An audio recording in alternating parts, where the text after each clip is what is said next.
안녕하세요, 여러분. 환영하고 축복합니다. 300일차입니다. 여러분들 300일차까지 오신 여러분들을 정말로 축복합니다. 네, 오늘은 감랑산 강론을 함께 나누겠는데요. 자, 요것이 구체적으로 나타난 말씀이 마태복음 24장과 25장이에요. 분위기가 꼭 요한계시록 분위기가 나는데요. 자, 우리는 예수님이 돌아가시기 네 번째 유월절 때 예수님이 돌아가시거든요. 이제 유월절마다 예수님께서 사건을 뻥뻥뻥뻥 터뜨리시는데 우리는 유월절마다 예수 그는 누구신가에 대해서 예수님께서 대답해 오셨다고 그랬죠. 이제 네 번째 유월절 때 예수님께서 유월절 어린 양으로 돌아가시는 거예요. 첫 번째 유월절 때 성전 청결 사건 벌이시고 예수 그는 누구인가에 대해서 나는 성전의 주인이다 라고 말씀하신 것입니다. 두 번째는 안식일을 건드리셨어요. 자, 베데스다 연못가에서 38년 된 병자를 고치셨습니다. 예수 그는 누구인가에 대해서 나는 안식일의 주인이다 라고 하셨습니다. 자, 이 조금 더 확장하면 율법을 건드리신다고 했습니다. 이 율법 중에서도 대표적으로 건드리신 것이 안식일이다 이렇게 보시면 되거든요. 그래서 유대인이 가장 중요하게 여기는 것이 성전하고 율법이에요. 그래서 이것은 큰 두 기둥이라고 보시면 돼요. 이것을 건드렸기 때문에 예수 죽이자 이렇게 결론이 났다고 했습니다. 자, 그리고 이제 세 번째 유월절에는 예루살렘에 가시지 않았어요. 왜냐하면 바로 전에 세례 요한의 참수가 있었고 예수님의 인기가 절정, 클라이막스였어요. 그래서 지금은 예수님이 돌아가실 때가 아니에요. 그래서 갈릴리 베스다 들녘으로 가셔서 오병이어를 일으키셨는데 이거는 의도한 건 아니었어요. 그런데 백성들이 자꾸 따라왔기 때문에 거기에서 들녘에서 오병이어를 일으키셨는데 그때 예수 그는 누구인가? 예수님은 나는 생명의 떡이다 라고 말씀하셨어요. 어떻게 이 많은 사람들에게 생명을 줄 수 있을까 할 때 내 살과 피를 먹으라. 그러면 너희들이 영생을 얻을 것이다. 이렇게 말씀하셨어요. 그리고 네 번째 유월절 때 예수님께서 유월절 어린 양으로 돌아가시는데 네 번째 유월절 되기 전에 일주일 전부터 우리는 조금 더 구체적으로 이렇게 한 스텝 한 스텝 따라가는 거예요. 자, 그래서 유월절 되기 전에 주일날 일요일에 사람들이 자기들이 막 십자가에 못 박으소서 그날은 막 그러잖아요. 그런데 주일날은 종려나무 가지를 흔들면서 호산나 찬송하리로다 이렇게 외쳤거든요. 자, 그 주일을 종려주일이라고 합니다. 일요일. 그리고 그 다음날 예수님께서 이제 예루살렘 성에 오시는데 자, 무화과 나무를 보고 자, 저주했죠. 이것이 이제 성전이 무너질 것과 연결시켜서 이제 성전 청결 사건을 일으키셨다. 이렇게 보시면 되고 그 다음 날이 이제 화요일입니다. 화요일에 모든 종교 지도자들이 다 모여와서 예수님을 청문회 하듯이 하는데 그것을 조금 어려운 말로 우리는 화요일에 하는 화요 신학 논쟁이라고 제가 말씀드렸어요. 자, 그냥 조금 어려운 말이어도 제가 그렇게 이제 딱 정리해서 이렇게 말씀드리면, 화요일에 모든 종교 지도자들이 다 와서 논쟁을 하는구나. 그런데 예수님께서 말씀으로 이겨 놓으셨어요. 예수님께서 말씀으로 이겨 놓으셔야 앞으로 예수님이 돌아가시고 나서 예수님이 부활 승천하서 하셔서 가시잖아요. 물론 성령님 보내주시지만 제자들이 예수님께서 하신 그 말씀 붙잡고 자기들도 이제 말씀으로 이겨내는 거예요. 그래서 제가 신학 논쟁이라고 말씀드렸어요. 자, 거기에서 예수님께서 말씀으로 이겨 놓으셨어요. 콧대를 뭐 납작하게 해놓으셨다. 제자들의 입장에서는 와, 우리 예수님이 저 멋진 이 헤롯 성전에서 여러분들 정말 대신학자들을 첫 번째 라운드 대제사장들 장로들 이겨놓으시고 두 번째 라운드에서는 첫 번째 타자 바리새인, 두 번째 타자 사두개인, 자, 세 번째 율법사 삼진 아웃 됐습니다. 그래서 이제 예수님의 반격이 있었는데 예수님이 시편 110편 1절 말씀 가지고 다윗이 앞으로 그의 후손으로 오실 그리스도 메시아를 주라고 했다. 너희들 성경학자이지 않느냐, 박사이지 않느냐, 다윗이 그의 후손을 주라고 이야기했는데 이것을 성경적으로 너희들이 신학적으로 한번 대답해봐라. 그런데 아무도 대답하지 못하고 다 도망가 버렸습니다. 자, 그래서 앞으로 오실 자, 앞으로 올 모든 이제 예수님의 제자들과 예수님을 증거할 사람들이 이 시편 110편 1편 말씀 가지고 자꾸 이제 그 예수 그리스도를 증언합니다. 자, 그 내용을 이제 배경으로 하셔야 돼요. 그래서 이 지금 제자들이 이제 성전에 나왔습니다. 예수님과 나왔는데 그들의 분위기가 어떠냐면 우리 예수님이 다 이겼단 말이에요. 그 성전에서, 멋진 성전에서 다 이겼단 말이에요. 그래서 예수님은 그렇지 않은데 이 제자들의 어깨에 뽕이 심하게 들어가 있어요. 그래서 기세가 등등한 거예요. 우리 예수님 코를 납작해 주셨다는 것이지 그 성전이 정말 헤롯 성전, 멋진 성전이라 그랬잖아요. 여러분들 솔로몬 성전이 한 2만 평이라고 생각해 보시면 이 헤롯 성전은 4만 4천 평이에요. 헤롯 성전보다 2배 이상으로 큰 거예요. 솔로몬 성전보다. 그러니까 너무 멋진 거예요. 그리고 밖은 대리석으로 꾸미고요. 그리고 잘 보이는 그 지붕과 그 잘 보이는 곳에는 금으로 입혔어요. 그래서 그때 성전에서 나오실 때는 해질 무렵인데 해질 무렵에 되게 아름답잖아요. 그런데 금빛으로 이렇게 금으로 이렇게 해놨기 때문에 그 지붕과 잘 보이는 곳에 해놨기 때문에 금이 반사되면 번쩍번쩍 하잖아요. 엄청 멋있잖아요. 저곳에서 우리 예수님이 이겼단 말이에요. 그러니까 이 제자들의 어깨뽕은 한껏 들어가 있다. 이런 분위기에서 예수님께서 무엇을 말씀하셨는가? 그것이 유언강론이에요. 자, 그래서 마태복음 24장을 펴시겠습니다. 마태복음 24장 1절부터 들어가는데 그 배경이 화요일 신학 논쟁에서 우리 예수님이 승리하셨다. 이것을 깔고 보셔야 돼요.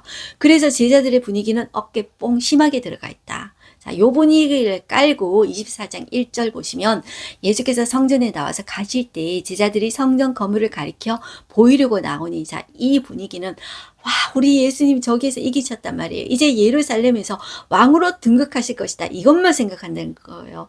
바로 그 전에 예수님께서 순환고지 내가 못 박혀 죽을 것을 3번이나 말씀하셨어요. 자, 그리고 이제 나서 화요일 신학 논쟁에서 이기셨어요. 자, 이 분위기 그대로 가면 우리 예수님 왕 된다는 것이죠. 그리고 입성할 때 종려주일에 모든 백성들이 다 나와가지고 호산나 찬송하리로다 다윗의 자손으로 오시는 이여 이렇게 외쳤단 말이에요. 자, 한층 분위기는 고조되었어요. 이때 예수님께서 하신 말씀이 자 24장 2절 봅니다. 대답하여 이르시되 너희가 이 모든 것을 보지 못하느냐? 내가 진실로 너희에게 이르노니 돌 하나도 돌 위에 남지 않고 다 무너뜨려지리라. 자, 이 말씀은 정확하게 여러분들 복선을 깔고 있는데요. AD 70년에 로마의 디도 장군이 와서 정말로 이렇게 다 망하게 합니다. 그래서 완전히 철저하게 망하게 하는데 이것은 2가지가 복선이 되어 있어요. 하나는 AD 70년에 로마가 와서 이렇게 망하게 할 것이고 두 번째는 종말에 이런 일이 일어나는 거예요. 그래서 자, 이런 말을 제가 합니다. 렌즈를 2가지 렌즈를 껴야 돼요. 바로 앞에 렌즈 로마가 와서 70년에 망하게 할 것이고 그리고 종말이라는 렌즈를 껴야 돼요. 이 종말에 이런 일이 일어날 것이라는 거예요. 그래서 자, 이 앞으로 이 마태복음 24장과 25장이 하는 말씀은 계시록의 내용이에요. 그래서 한마디로 조금 어려운 말로 종말론이라고 합니다. 그 분위기가 계시록의 분위기다. 이렇게 보시면 됩니다.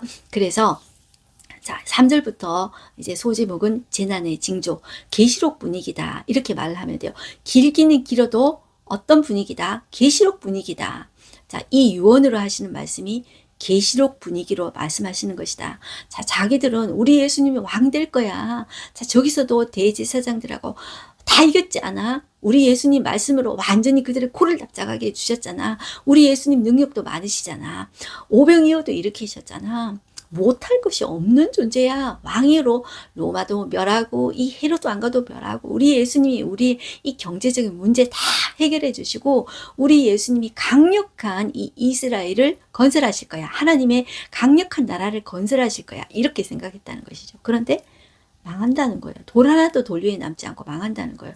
그런데 이 말씀을 하실 때 제자들이 못 알아들었어요. 왜냐하면 종말에 그런 일이 일어날 거라고 생각을 한 거예요. 먼 훗날에 일어날 거라고 생각을 한 것이죠. 자, 그래서 3절 보시면 예수께서 감람산 위에 앉으셨을 때 성전에서 지금 나오셨어요. 성전에서 나오셔서 가까운 감람산 언덕에 앉으셔서 지금 이 말씀을 하신 거예요. 자, 요 말씀을 이제 설교처럼 묶어 놓은 것을 우리는 감람산 강론이다. 이렇게 말을 할 거예요. 감람산 위에 지금 앉으셨어요. 자, 저기 밖은 성전이 보이는데 노을빛이 져가지고 너무너무 이제 아름답고 분위기는 멋진 거예요. 그런데 메시지는 계시록 분위기, 종말론 메시지를 말씀하셨다는 거예요. 자, 제자들이 조용히 와서 자, 이르되 우리에게 이르소서 어느 때 이런 일이 있겠사오며, 자기들은 지금 이게 종말에 일어날 일로 생각하는 거예요. 주의 임하심과 세상 끝에는 무슨 징조가 있사오리까. 예수께서 대답하여 이르시되 너희가 사람의 미혹을 받지 않도록 주의하라. 많은 사람이 내 이름으로 와서 이르되 나는 그리스도라 하여 많은 사람을 미혹하리라. 자, 이 일이 종말에 세상 끝에 있을 거라고 생각을 하는 거예요. 난리와 난리 소문을 듣겠으나 너희는 삼가 두려워하지 말라. 이런 일이 있어야 하되 아직 끝은 아니니라. 민족이 민족을, 나라가 나라를 대적하여 일어나겠고 곳곳에 기근과 지진이 있으리니 이 모든 것은 재난의 시작이라. 그때 사람들이 너희를 환난에 넘겨주겠으며 너희를 죽이리니 너희가 내 이름 때문에 모든 민족에게 미움을 받으리라. 이거 종말에 일어난다고 생각해요. 그때 많은 사람이 실족하게 되어 서로 잡아주고 서로 미혹하겠으며 거짓 선지자가 많은 일이 일어나 많은 사람을 미혹하겠으며 불법이 성함으로 많은 사람의 사랑이 식어지리라. 그러나 끝까지 견디는 자는 구원을 얻으리라. 천국 복음이 모든 민족에게 증언되기 위하여 온 세상에 전파되리니 그제야 끝이 오리라. 지금 종말에 대해서 계속 말씀하고 있는데 여러분들 계속 말이 길어지면 여러분들 기억 못 하시죠? 그러니까 한마디만 기억하세요. 자, 예수 계시록이다. 종말론이다. 이것만 기억하시면 야, 이 지금 무슨 말인지 감이 딱 오실 것입니다. 자, 그러면서 가장 큰 환란이 있을 것이다 이야기하고 있는데, 이것도 똑같이 이제 그 중의적인 의미를 가지고 있습니다. AD 70년에 로마가 와서 망하게 할 것과 종말의 의미를 가지고 있다. 자, 요렇게 보시는데요. 자, 또 어떤 의미도 있냐면 15절에 보시면 그러므로 너희가 선지자 다니엘이 말한 바 멸망에 가증한 것이 거룩한 것에 선 것을 보거든 잃는 자는 깨달을진저. 자, LD 70년 말고 자, 종말 70년이 나타나기 전에 그런 징조들이 보이는데 어떤 게 있냐면 멸망에 가증한 것이 거룩한 것에 선 것을 보거든. 이게 무슨 말이냐면 자, 그들이 생각하는 거룩한 것은 예루살렘 성전이에요. 그런데 멸망에 가증한 것은 무엇을 이야기하냐면 제가 지난번에 수전절 할 때 설명했습니다. 그런데 여러분들 처음 들어보시는 분들도 있잖아요. 그러니까 반복해서 다시 설명을 드릴게요. 자, 이 수전절은 전은 성전이에요. 닦을수 성전을 깨끗하게 했던 절기예요. 그것을 제가 그 히브리 말로 하누카라고 하는데 이 하누카가 12월 25일이에요. 자, 우리는 크리스마스 성탄절을 지키는데 그들은 이 수전절 하누카를 지키는 거예요. 자, 이것의 배경은 뭐냐 하면은 안티오쿠스, 에피파네스, 또 어려운 이름 나왔죠? 잠깐만 제가 간단하게 설명드릴게요. 자, 안티오쿠스는 이제 로마 말로, 이제 이태리 말로, 자, 안티오쿠스라고 하고 우리 한문으로는 안티옥이라고 합니다. 우리는 한문 성경을 번역한 게 한글 성경으로 나왔기 때문에 우리는 안티옥 그러면 쉽게 들려오죠. 그러니까 안티오쿠스 그러면 안디옥이라고 생각하면 돼요. 자, 에피파네스라는 말은 자, 이 사람이 강력하게 자기가 망할 것 같으니까 강력하게 헬레니즘을 걸었어요. 그래서 자, 나는 신의 현현이다. 나는 살아있는 신이다 하면서 그 강력하게 자, 그 헬레니즘을 걸어가지고 유대교 너희들 안 돼. 너희들 까탈스럽게 하지 마. 그래서 이 예루살렘 성전에다가 커다란 제우스 신상 세우고 돼지 피 뿌리고 유대인들이 더럽게 여기는 돼지를 그 제단 위에 올려놨어요. 그리고 할례 행하는 자 다 죽인다 하면서 했던 거 기억나실지 모르겠어요. 자, 그래서 너희들 안 돼. 그러면서 제우스 신상 크게 세웠고 돼지 피 뿌리고 돼지 제물 위에 올렸다, 제단 위에 올렸다 그랬죠. 이것이 멸망에 가증한 것이 성전, 거룩한 것에 선 것을 본다는 거예요. 자, 이런 것들이 종말에 이렇게 나타날 것이라는 거예요. 이런 사인이라는 거예요. 자, 그때는 종말인 줄 알아라. 그때는 너희가 도망갈지어다. 이렇게 이야기하는 거예요. 제가 이거 자세히 다는 읽지 못하겠고요. 자, 21절 보실게요. 이는 그때에 큰 환란이 있겠습니다. 창세로부터 지금까지 이런 환란이 없었고 후에도 없으리라. 이런 일들이 일어나면은 이제 도망가라. 이제 이런 일이 일어나고 종말에도 이런 일이 일어날 것이다. 이런 중의적인 의미를 가지고 있다. 이렇게 보셔야 돼요. 22절. 그날들을 감하지 아니하면 모든 육체가 구원을 얻지 못할 것이나 그러나 택하신 자들을 위하여 그날들을 감하시리라. 그때 사람이 너희에게 말하되 보라 그리스도가 여기 있다 혹은 저기 있다 해도 믿지 말라. 거짓 그리스도들과 거짓 선지자들이 일어나 큰 표적과 기사를 보여 할 수만 있으면 택하신 자들도 미혹하리라. 제가 이렇게 말씀드렸죠. 그래서 거짓 그리스도들과 거짓 선지자들도 여러분들 말로 사람을 미혹해요. 말로 미혹할 뿐만 아니라 기적을 일으켜요. 심지어 하늘에서 불도 일으키고 죽은 자도 살리는 것과 같은 기적을 행해요. 요한계시록에 여러분들 다 나와요. 그래서 제가 기적을 일으킨다고 말을 잘한다고 절대로 따라가면 안 된다 그랬어요. 그래서 무엇을 따라가야 된다? 말씀 따라가야 된다. 이것을 제가 계속 강조하고 있는 거예요. 그래서 여기 여러분들 사기꾼들 말을 얼마나 잘합니까? 그런데 말 잘한다고 정말 따라가면 안 된다는 거예요. 무엇을 따라가야 된다? 말씀 따라가야 된다. 기적을 하나님도 일으킬 수 있지만 이 마지막 때는 사탄, 거짓 선지자들도 여러분들 표적 일으킨다고요. 죽은 자 살리고 계시록에 나옵니다. 여러분들 하늘에서 불 내리고 그런 기적 행한다니까요. 따라가면 안 된다는 거예요. 예수님 말씀입니다. 자, 그러면 사람들이 너에게 말하되 그리스도가 광야에 있다. 자, 광야는 바깥이시죠. 바깥에 광야에 있다 해도 나가지 말고 보라 골방은 실내예요. 자, 있다 해도 믿지 말라. 다 믿으면 안 돼요. 말씀 따라가야 돼요. 번개가 동편에 나서 서편까지 번쩍인 같이 인자 임함도 그러하리라. 자, 죽음이 있는 곳에는 독수리들이 모일 것이니라. 이거 지난번에 한번 나왔죠. 그런데 이것이 의미가 해석이 분분해요. 크게 두 가지만 제가 설명을 드릴게요. 자, 이 죽음은 예수님의 시체, 예수님의 죽음이 있는 곳에 독수리 그러면은 잘 보이는 거잖아요. 시체를 먹이를 딱 낚아채가 정확하게 낚아채잖아요. 그래서 의미가 뭐냐면 예수님의 죽음을 믿는 거룩한 성도들을 이야기하는 거예요. 자, 그들을 모여서 교회를 이루는 거잖아요. 자, 그렇게 유대인 예수님께서 죽으심으로 성도들이 모여들 것을 의미하는 그런 해석이 있고, 다른 의미들은 뭐냐면 유대인들을 진멸하기 위해서 로마 군인들이 몰려올 것이다. 크게 두 가지 이런 해석이 있어요. 그런데 실제로 여러분들 역사적으로 이 로마가 AD 70년에 로마의 디도 장군이 독수리 깃발을 몰고 있잖아. 와가지고 이 예루살렘을 망하게 했거든요. 그래서 실제적으로 이런 일들이 역사 속에 일어났다는 거예요. 그리고 나서 로마가 이 유대를 망하게 하고 난 후에 2000년 동안 이스라엘은 나라가 없었어요. 그리고 1948년에 이스라엘 나라가 세워지지 않았습니까? 자, 그렇게 이제 보시면 되는 것입니다. 자, 계속해서 인자가 오는 것을 보리라. 계속 종말론을 이야기하고 있어요. 인자의 재림에 대해서 이야기하고 있어요. 그가 재림하는데 어떻게 하냐면, 자, 29절 그날 환란 후에 즉시 해가 어두워지며 달이 빛을 내지 아니하며 별들이 하늘에서 떨어지며 하늘의 권능들이 흔들리리라. 그때 인자의 징조가 하늘에서 보이겠고 그때 땅의 모든 족속들이 통곡하며 그들의 인자가 구름을 타고 능력과 큰 영광으로 오는 것을 보리라. 자, 이것은 여러분들 다니엘서에도 나옵니다. 다니엘서에도 인자가 메시아가 재림하실 때 오실 때 구름 타고 오실 것을 이야기하고 있어요.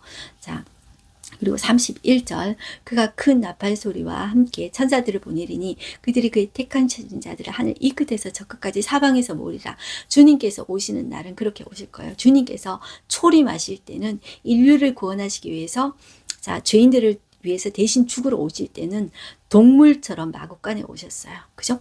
동물처럼 마구간에 오시고 동물처럼 비참하게 때리면서 비참하게 죽으셨어요. 그렇지만 그의 재림 때는 영광스러운 모습으로 큰 영광 가운데 임하실 것입니다. 자, 그리고 무화과 나무에서 배울 교훈. 자, 이게 다 종말하고 계속 연결돼요. 무화과 나무의 비유를 배우라. 그 가지가 연하여지고 잎사귀를 내며 여름이 가까운 줄 아나니. 자, 이 여름은 종말을 이제 의미하는데 우리가 다른 선지서 할 때도 했습니다. 이 히브리 유대인들은 어떤 개념이냐면은 이 여름이 종말이라고 생각해요. 자, 어떻게 생각하냐면 우리는 사계절이 이렇게 생각하잖아요. 봄, 여름, 가을, 겨울 이렇게 생각하잖아요. 그래서 겨울이 끝이다 생각하잖아요. 겨울이 종말이다. 종말이 오면 겨울에 올 것이다. 이런 식으로 많이 생각하잖아요. 근데 유대인들은 우리하고 달라요. 유대인들은 초막절, 이 초막절이 중심인데요. 7월 1일에 나팔절을 불면서 새해를 시작한다고 이렇게 보시면 돼요. 자, 우리는 이제 1월이 태양력으로 1월이 새해라고 생각하잖아요. 근데 유대인들은 나팔절 7월 1일에 나팔 불면서 새해가 시작된다고 생각해요. 그때가 7월 1일이니까 가을인 거예요. 그래서 가을이 연초인 거예요. 그래서 가을, 겨울, 봄, 여름, 여름이 끝이라고 생각해요. 여름이 연초에 연말이라고 생각해요. 그래서 종말은 여름이라고 생각해요. 이렇게 보시면 돼요. 그래서 그 종말이라는 히브리 단어하고 여름이라는 단어도 비슷하대요. 자, 그래서 이 여름은 종말이다. 이렇게 보시면 돼요. 33절 이와 같이 너희도 이 모든 일이 보거든 인자가 가까이 곧 문 앞에 이른 줄 알라. 내가 진실로 너희에게 말하는 이 세대가 지나가기 전에 이 일이 다 일어나리라. 천지는 없어지을지언정 내 말은 없어지지 아니하리라. 자, 이 말이 1.1획도 이제 변치 않으리라. 이 말은 우리 번역어가 아니에요. 번역어가 아니라 이제 원어를 이야기하는 거예요. 원어. 구약 성경 히브리어, 신약 성경 헬라어, 아람어 이 원어를 이야기하는 것이지 이제 번역 성경은 여러분들 그 시대마다 의미가 달라요. 그러니까 이 번역 성경 우리가 번역할 때 이것 가지고 한자라도 틀리면은 이제 옛날 어르신들은 안 된다 이렇게 해가지고 한자라도 틀리면 안 된다고 이렇게 이 말을 이렇게 강조를 했어요. 이거는 원어 성경을 이야기하는 거지 번역 성경을 이야기하는 게 아니라고 보셔야 돼요, 여러분들. 이것 때문에 번역한 성경 가지고 하면은 뭐 이렇게 죽이니 사느니 이런 문제까지 여러분들 있었습니다. 여러분들 이런 문제까지 있었는지 모르시는 분들도 있는데요. 제가 있었던 교회에도 성경책 바꾸는 것 가지고 목사님 죽인다고 그랬었어요. 그런 일이 실제로 일어났었습니다. 그러나 그날 그때는 아무도 모르나니 하늘의 천사도 아들도 모르고 오직 아버지만 아시느니라. 노아의 때와 같이 인자의 임함도 그러하리라. 이렇게 이제 예수님이 말씀하셨어요. 이렇게 중요한 거는 여러분들 다 믿으면 안 되고 말씀만 믿어야 돼요. 그 말씀도 원래 의미가 무엇인지 그걸 가지고 여러분들 계속 믿어야 돼요. 그래서 44절 보세요. 이러므로 너희도 준비하고 있으라. 생각하지 않을 때 인자가 오리라. 자, 그러므로 예수님께서 25장에 예를 듭니다. 어떻게 준비해야 돼? 이제 두 가지 예를 드는데 열처녀 비유 들고 그 다음에 달란트 비유를 드는 거예요. 자, 이 열처녀 비유, 달란트 비유는 잘 알죠? 자, 어떻게 준비해야 돼? 열처녀에 있는데 다섯 처녀는 슬기롭고 다섯 처녀는 미련해요. 그런데 신랑이 늦게 와가지고 자, 이스라엘의 결혼식은 제가 지난번에 말씀드렸는데 밤에 해요. 우리처럼 낮에 안 해요. 자, 밤에 하는데 신랑이 언제 올지 모르는 거예요. 그래서 다 졸았어요. 그런데 슬기로운 다섯 처녀는 기름 준비하고 다섯 처녀는 기름 준비하지 않았어요. 그래서 신랑이 밤에 오는데 자, 이 다섯 처녀만 이제 신랑을 맞이한 거예요. 자, 이 다섯 처녀는 신랑 문 두드리는 소리 듣고 그제서야 기름이 다 떨어져가지고 나갔다가 이제 문 열어주겠지 했는데 문을 안 열어주는 거예요. 자, 이와 같이 너희도 기름 준비하고 있어라. 이건 거예요. 자, 준비하고 깨어 기다리는 삶을 살아라. 생각지 않은 때에 주님이 재림하신다. 주님이 예수님께서 다시 오실 때는 예수님도 모르고 오직 아버지만 아신다고 그랬어요. 그 주관을 결혼식의 주관은 여러분들 신랑의 아버지가 결혼식 날짜를 주관하는 거예요. 유대인들은 그렇게 이제 그 관습이 연결되는 거예요. 그것이 예수님의 재림하고 연결되는 거예요. 그리고 두 번째 비유는 달란트 비유에서 우리 잘 압니다. 5달란트, 2달란트, 1달란트. 자, 비유의 내용은 똑같습니다. 5달란트는 5달란트 남기고 2달란트는 2달란트 남겼어요. 이 두 사람은 칭찬했어요. 착하고 충성된 종아 예수님께서 칭찬하셨어요. 그래서 어떻게 예수님 오실 때 준비해야 되나? 5달란트, 2달란트 받은 자처럼 충성되게 예수님께서 맡겨주신 사명에 대해서 비교하지 말고 이제 최선을 다하면서 살아라. 자, 1달란트는 그대로 묻어놨죠. 그래서 예수님께서 자, 악한 종아 이렇게 말했던 거 기억나시죠? 그래서 어렵지 않으니까 여러분들 이거는 읽어보시면 돼요. 자, 그리고 이제 예수님께서 최후 심판을 하시는데 자, 31절 보세요. 소제목 보시면 인자가 모든 천사와 함께 올 때 최후의 심판하는데 오른쪽에는 양, 왼쪽은 염소 두듯이 사람들을 쫙 가른다는 거예요. 자, 이 사람들이 무슨 기준으로 하나님 저에게 이렇게 오른편에 있는 우리들에게 복 받을 자입니까? 이렇게 이야기합니까? 이럴 때 예수님이 이렇게 이야기해요. 내가 줄일 때 너희가 먹을 것을 줬고 목마를 때 마시게 하고 나그네 될 때 영접하였다. 헐벗을 때 옷을 입혔고 병들 때 돌아보고 옥에 갇혔을 때 와서 보았다. 자, 우리가 어느 때 이런 일을 하였습니까? 우리는 기억이 안 납니다. 예수님께 이런 일을 한 적이 기억이 안 나요. 그런데 예수님께서 이렇게 이야기해요. 자, 40절 보시면 임금이 왕이 다시 오실 예수님이 왕인 거예요. 자, 대답하여 이르시되 내가 진실로 너희에게 이르노니 너희가 여기 내 형제 중에서 지극히 작은 자 하나에게 한 것이 곧 내게 한 것이니라 하시고 또 이르시되 자 왼편에 서 있는 자들에게 너희는 저주받을 자다. 이렇게 하면서 나를 떠나 마귀와 그 사자들을 위하여 예비된 영원한 불에 들어가라. 그런데 자 우리가 어느 때 주께서 줄인 것을 이렇게 돌보지 아니하였습니까? 그런데 그 왕이 임금이 이렇게 얘기합니다. 이 지극히 작은 자 하나에게 하지 아니한 것이 곧 내게 하지 아니한 것이라 하시느니 그들은 영벌에 의는 영생에 들어가리라 하면서 이렇게 최후 심판하신다. 이렇게 나옵니다. 자, 그 다음에 나오는 것은 다 병행 본문입니다. 마가복음 13장 병행 본문 성전이 무너뜨릴 것을 이르시다. 자, 마태복음 제가 자세하게 있으니까 반복이다 이렇게 보시면 돼요. 자, 그 다음에 누가복음 21장 5절에서 38절 똑같이 병행 본문입니다. 성전이 무너뜨릴 것을 이르시다. 환란의 징조, 예루살렘의 환란과 인자의 오심, 무화과 나무에서 배울 교훈, 항상 기도하며 깨어 있으라. 자, 이거 다 병행 본문 똑같습니다. 그래서 제가 자 끝부분만 37절 보겠습니다. 예수께서 낮에는 성전에서 가르치시고 밤에는 나가 감람원이라 하는 산에서 쉬시니 모든 백성이 그 말씀을 들으려고 이른 아침에 성전에 나아가더라. 모든 백성이 들었지만 예수님께서 하신 이 계시록과 같은 이 내용은 제자들이 들어야 될 말씀이고 아무에게나 들리지 않는 말씀이었습니다.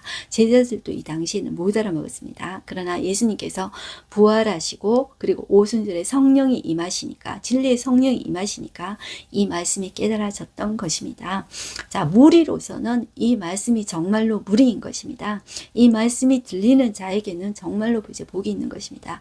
그래서 우리는 예수님이 언제 오실지를 모르지만 우리는 말씀에 깨어 기도하고 그 기름은 이제 성령의 기름을 준비하는 것이죠. 그럴 때 우리가 그 말씀으로 깨어서 준비할 수가 있는 것이죠.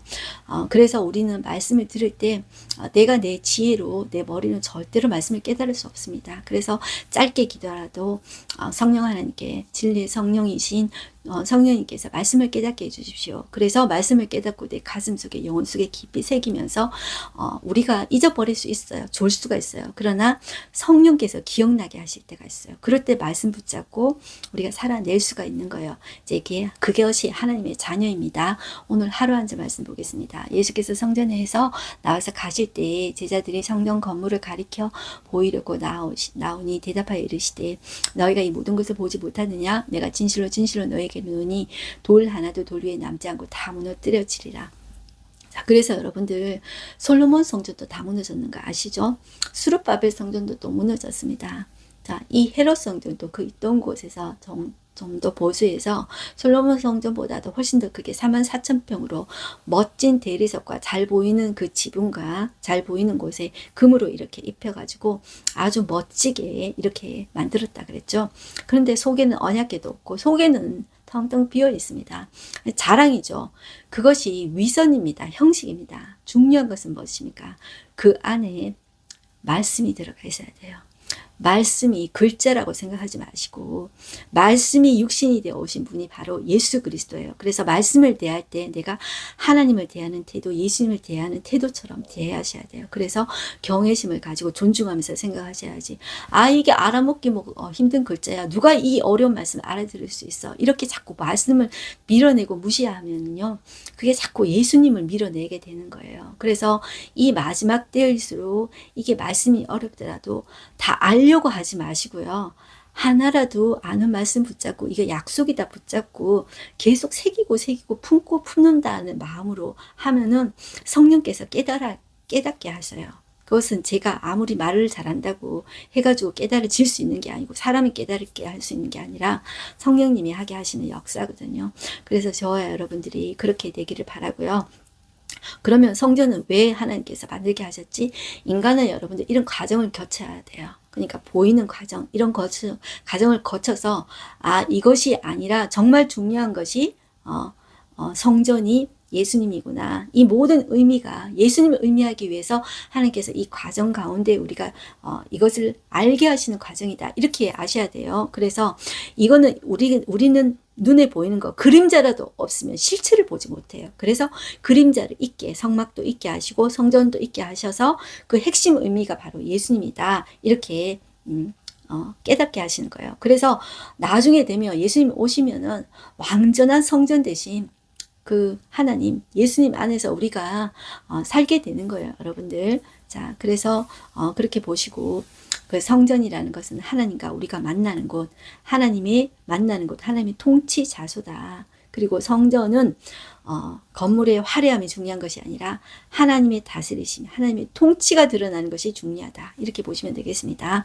네, 기도하겠습니다. 하나님 아버지 감사합니다. 오늘도 예수님께서 말씀하신 이 감람산 강론을 들었습니다. 이것이 예수님께서 말씀하신 예수님의 계시록입니다.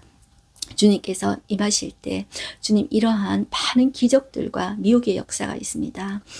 말도 잘하는 그런 적그리스도가 나타나서 사람들을 미혹하게 할 것입니다. 그럴 때 우리는 말씀의 잣대에 바로 서서 하나님, 우리가 이 말씀이 어렵더라도 이것을 어렵다고 자꾸 무시하고 읽지 않는 것이 아니라 말씀이 생명이다 이렇게 생각하고 또 새기고 품고 다 알아서가 아니라 한 말씀이라도 내 가슴속에 붙잡고 약속으로 새길 수 있는 저희들이 되게 하여 주시옵소서. 그래서 말씀이 기억나고 생각이 나서 이 말씀 붙잡고 살아낼 때 하나님의 말씀이 살아계시는구나. 하나님의 말씀이 살아서 역사하는구나. 말씀이 죽은 것이 아니라 내 속에서 살아서 움직이는구나. 그것을 경험해내고 우리가 그것에 증인되어질 수 있도록 성령 하나님께서 역사해 주십시오. 오늘도 우리가 하나님의 자녀로서 살아내는 우리가 되게 하여 주십시오. 예수님의 이름으로 기도드렸습니다. 아멘. 여러분들 오늘도 우리는 말씀의 증인으로 살아내는 우리가 되십시다. 승리하십시오. 화이팅입니다.